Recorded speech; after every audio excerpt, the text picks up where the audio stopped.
Okay, a third way of picking up the center of this is you can put your ball end mill in there that you're using and turn it so that those flutes are 90 degrees or parallel, I should say, to those flats, and then lower it down and then just do the Y thing back and forth and bring it down until your light gap looks about the same.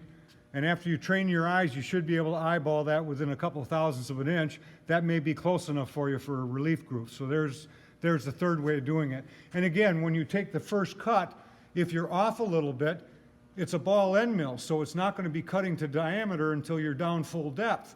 So you have the opportunity to adjust it. If it's rubbing on one or cutting more on one side than the other, you can loosen up your Y-axis, move it, and adjust. Okay, so I'm going to lock the axis. I've got the 3.82 times 100 surface feet divided by 3/16. So I'm going to run at about 1800 RPM. I'm going to lock the quill. I'm going to remember to put it back up into high gear.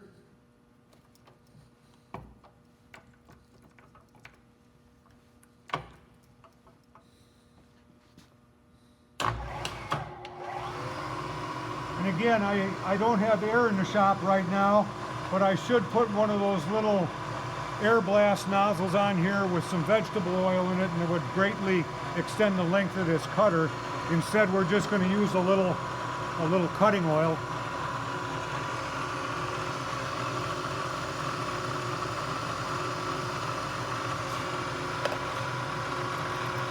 So now we're going to lock it and we're going to raise the knee until I'm hidden. And we're going to go, ideally once we get this set up, I can feed across there at full depth as long as I feed it slow enough and have good vegetable oil or air removal of the chips. So what I'm going to do is I'm going to bring it up about, I'm going to guesstimate at least 30 thou or more. And then I'm going to lock the spindle, make sure I got the Y-axis locked. I'm going to bring it in, and I'm just going to feed it in there.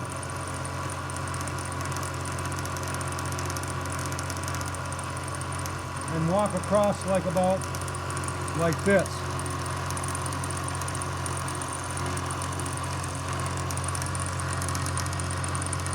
Now I'm going to back off a little bit and shut the spindle down, because the question you might ask yourself is, how do I know when I'm deep enough? That's a very good question. But a trick that you can do, I left my scale on the other board. A quick trick that a wise old journeyman showed me is take a scale and lay that scale on there and look at the sharp corner of the scale. And if you're not touching either one of those flats and you're hitting the tip on there, you're not deep enough. And so depending on how much grind stock you want there, I'm going to recommend that we have to probably go down in there another 20 thou or so. So you could finish this cut and then come back, but again, time is money. I'm going to just move it out. I'm going to gun it down that extra 20 thou. I'm going to start it up, and I'm going to feed it across. And again, if you push too fast, that small diameter cutter is going to start flicking back and forth.